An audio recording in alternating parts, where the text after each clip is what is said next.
누가복음 2장 8절 이하의 말씀을 보겠습니다. 아까 우리가 교독한 내용이기도 합니다.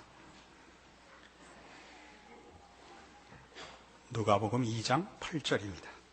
그 지경에 목자들이 밖에서 밤에 자기 양떼를 지키더니 주의 사자가 곁에 서고 주의 영광이 저희를 두루 비추매 크게 무서워하는지라. 천사가 이르되 무서워 말라. 보라, 내가 온 백성에게 미칠 큰 기쁨의 좋은 소식을 너희에게 전하노라. 오늘날 다윗의 동네에 너희를 위해 구주가 나셨으니 곧 그리스도 주시니라.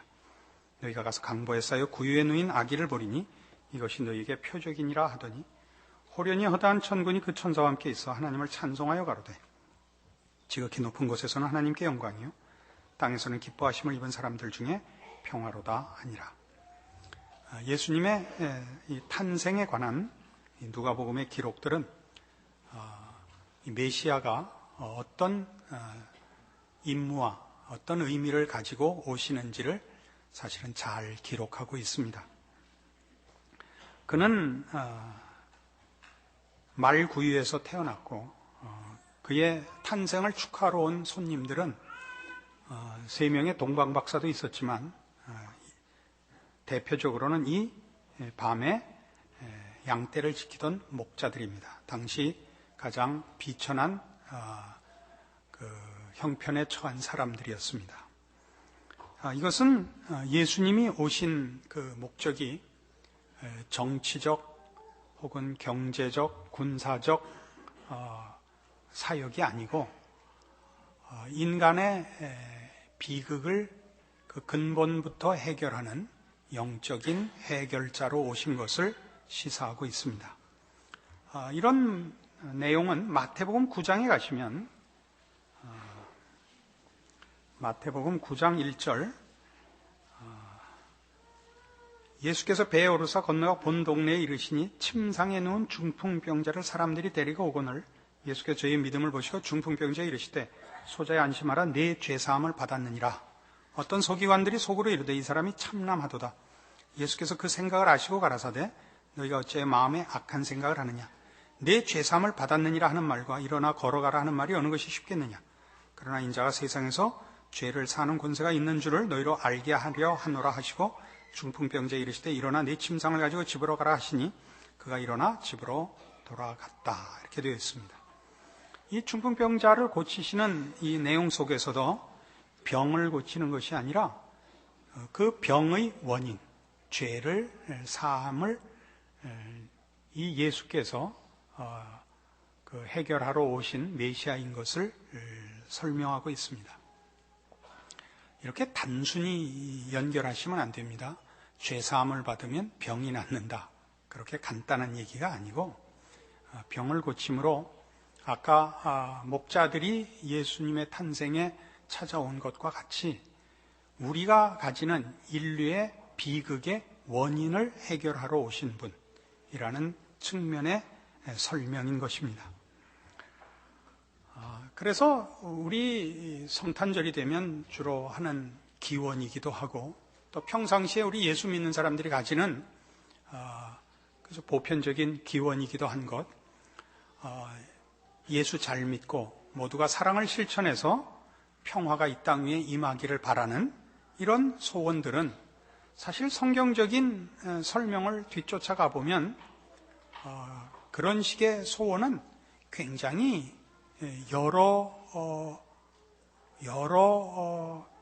그 차원을 꿰뚫어야 되는 단순한 기원으로서는 불가능한 기원이라는 것을 알게 됩니다. 예수님은 인간의 죄를 해결하기 위하여 맞아 증상을 해결하러 온 것이 아니라 병을 해결하러, 그러니까 그 근본 원인을 해결하러 오셨기 때문에 말하자면 로마의 황제가 되시지 않고 십자가를 지시고 돌아가셨던 것입니다. 그리고 그 죽음을 위하여 지금 여기 탄생하신 것입니다.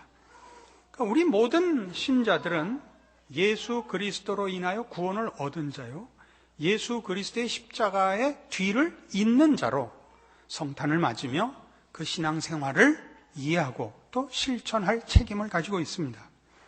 이 문제를 우리가 가지는 신앙의 열심이나 진실함과 또는 그것으로 인한 파급 효과가 이 세상을 고쳐내리라 라는 기대들을 자주 합니다. 성탄절 메시지에 언제나 그 대표적인 종교계의 지도자들이 나와서 이 땅 위의 평화를 기원하고 있습니다. 그것은 상당히 깊은 의미의 이야기입니다.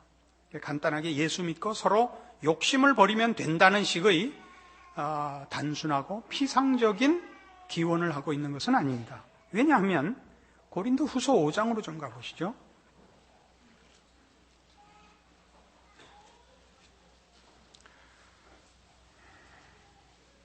신약성경 291페이지 고린도 후서 5장 17절입니다.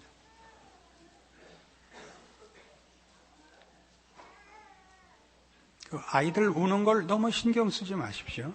집안엔 애들이 울어야 그 집안 같은 겁니다. 일부러 꼬집어서 울리진 마시고 적당히 달래고 계십시오.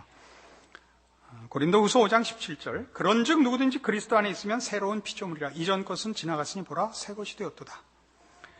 이 외침은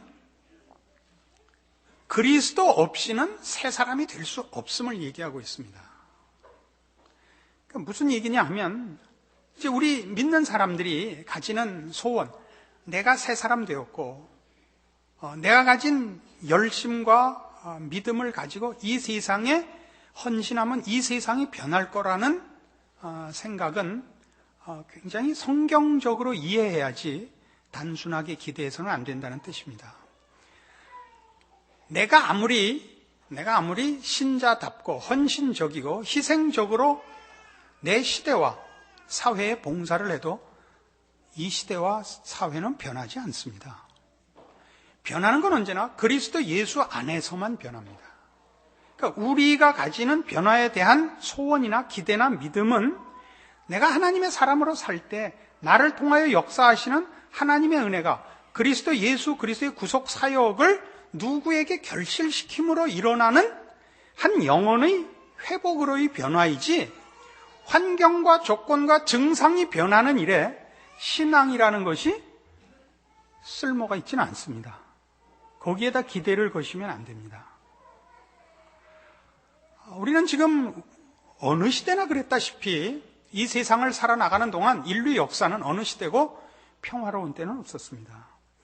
무슨 1차적인 두려움, 전쟁, 무슨 기근, 천재 같은 어려움만 있는 것이 아니라 평화로울 때는 사람들이 저지르는 탐욕, 부패 이런 것들로 인하여 인류는 사실 한 번도 평화라는 걸 누려본 적이 없습니다. 여기에 대한 유일한 해답은 물론 기독교밖에 없습니다.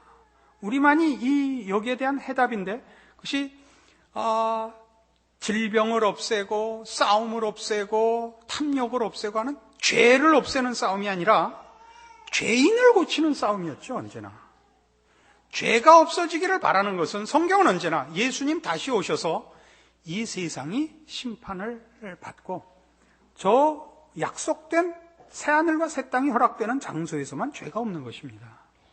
그러니까 우리가 기억해야 할 것은 예수님이 죄인을 구하러 오신 것처럼 이제 우리가 살아있는 동안 예수 그리스도의 이 초림, 십자가를 지러 오신 탄생과 십자가를 지신 것을 이어받은 신자의 책임은 여기에 집중되는 것입니다.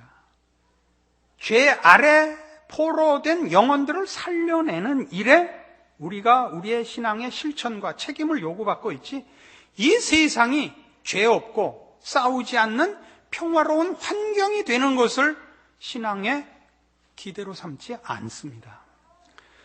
그래서 고린도후서 지금 우리 5장 보셨는데 바로 앞에 4장으로 가시면 4장 8절에 이런 말씀이 나옵니다.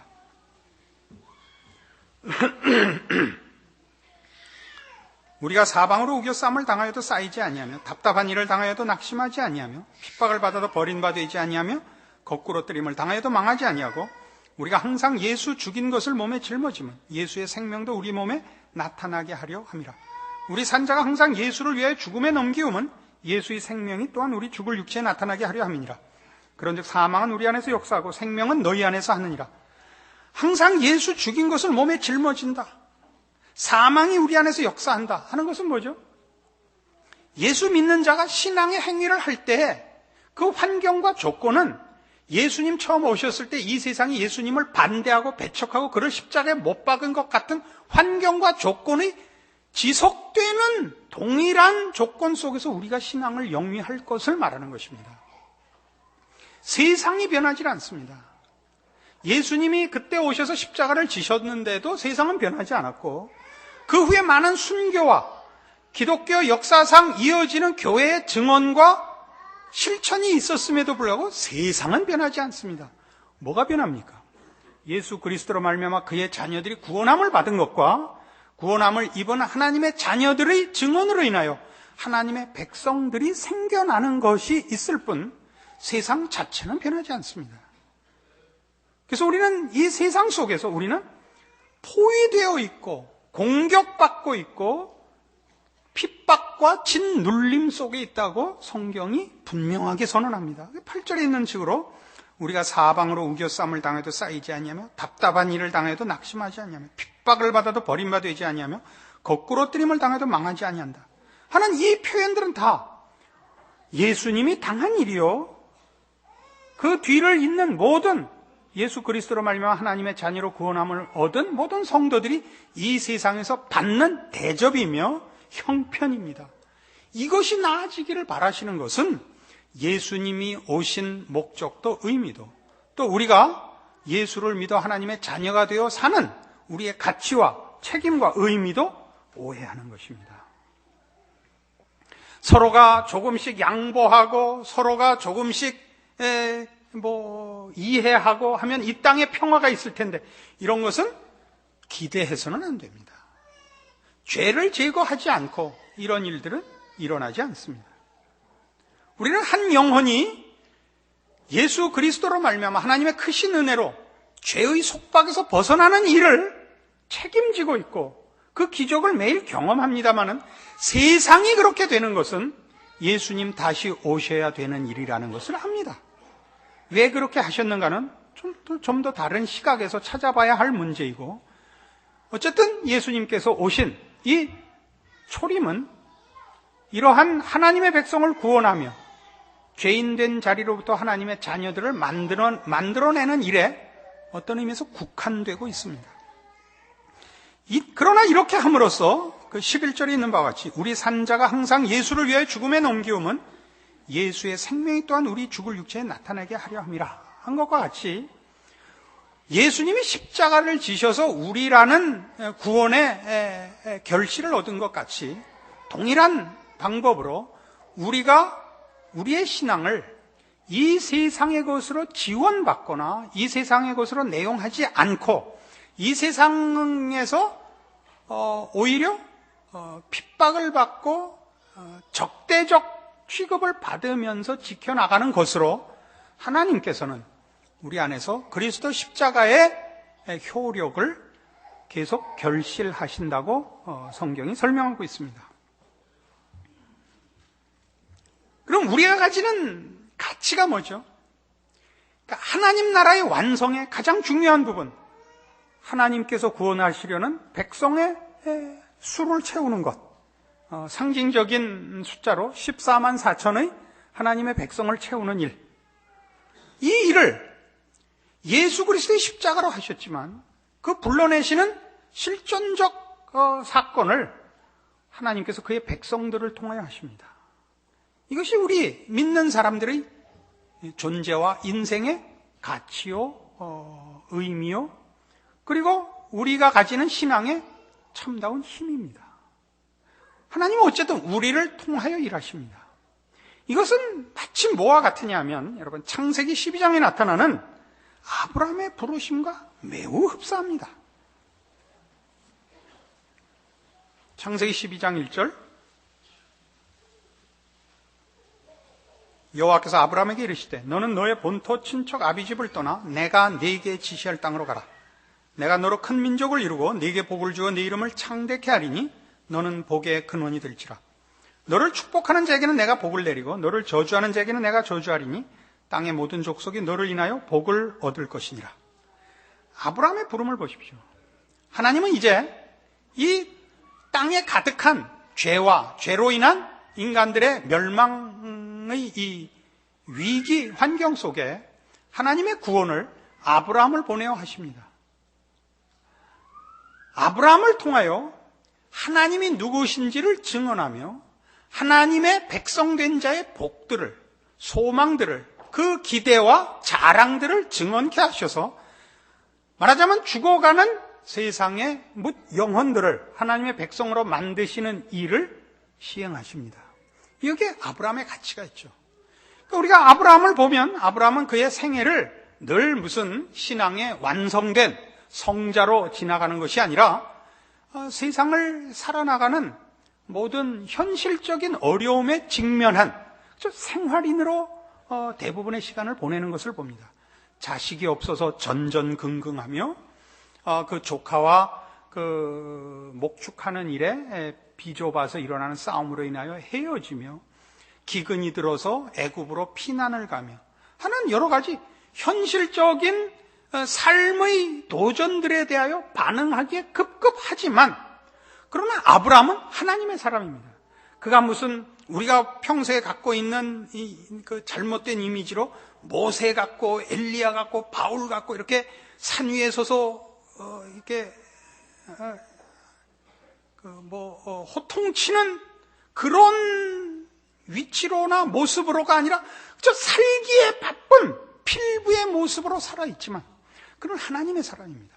하나님을 의지하여 이 전전긍긍하며 현실을 견뎌내고 있습니다. 그래서 그에게서만 하나님을 아는 지식과 하나님을 만나는 기회가 주어지고 있습니다. 그래서 아브라함은 그가 삶에 얼마나 힘들며 삶에서 어떠한 위기를 만나며 또는 어떤 유혹을 만난다 할지라도 그의 최고의 책임은 더 많이, 더 오래, 더 여러 사람과 만나야 하는 책임입니다. 왜냐하면 그가 있음으로써 그를 만나야 복을 얻든 저주를 받든 선택의 기회를 사람들이 가지게 되기 때문입니다. 그게 무슨 의미가 있냐고요? 우리 모두가 아브라함입니다. 여러분은 신앙생활을, 여러분 스스로의 신앙생활을 점검하실 때 여러분에게 대하여 만족하시지 않을 것입니다. 여러분은 살기에 바쁘고 신앙생활을 최소한의 기준으로도 이렇게 맞춰내기 힘든 자신의 신앙에 대하여 혹 고민하며 절망하고 있을지 모릅니다. 더 멋진 신앙생활을 하기 전에는 나는 잠시 교회를 떠났다 올 거라든가 또는 더 큰 하나님의 일꾼이 되기 위해요 잠시 모든 것을 버리고 또 산속에 들어가서 3년 있다 나오겠다든가 하는 식의 그 생각들을 가지고 있을지 모릅니다. 그러나 성경이 증언하는 것은 여러분이 더 훌륭하고 덜 훌륭하고 이전에 하나님의 자녀는 그 자체로 이미 아브라함의 사명과 의미와 가치를 가지는 것입니다. 여러분의 고민도 하나님을 아는 자의 고민이요. 여러분의 실패도 하나님을 아는 자의 실패요. 여러분의 성공이나 형통도 하나님의 은혜 아래서의 형통과 성공이라는 것으로 여러분은 늘 복의 근원입니다. 여러분의 성공과 실패가 상대방에게 영향을 미치는 것이 아니라 여러분이 하나님 앞에 있고 하나님과 관계되어 있다는 것으로 쓸모가 있습니다. 그래서 여러분이 하셔야 되는 가장 중요한 일은 뭐냐면 하나님의 사람으로 나의 인생과 존재의 가치가 얼마나 중요한가를 이해하는 것입니다. 여러분의 한숨과 고민과 절망과 혹 답답함에도 불구하고 그 모든 것에도 불구하고 여러분만이 말하자면 예수 그리스도의 십자가의 가치와 기적을 이어가는 기회요, 증인이요, 안내자요, 무슨 그런 중요한 실마리인 것입니다. 여기에 성탄을 맞는 우리의 감사가 있습니다.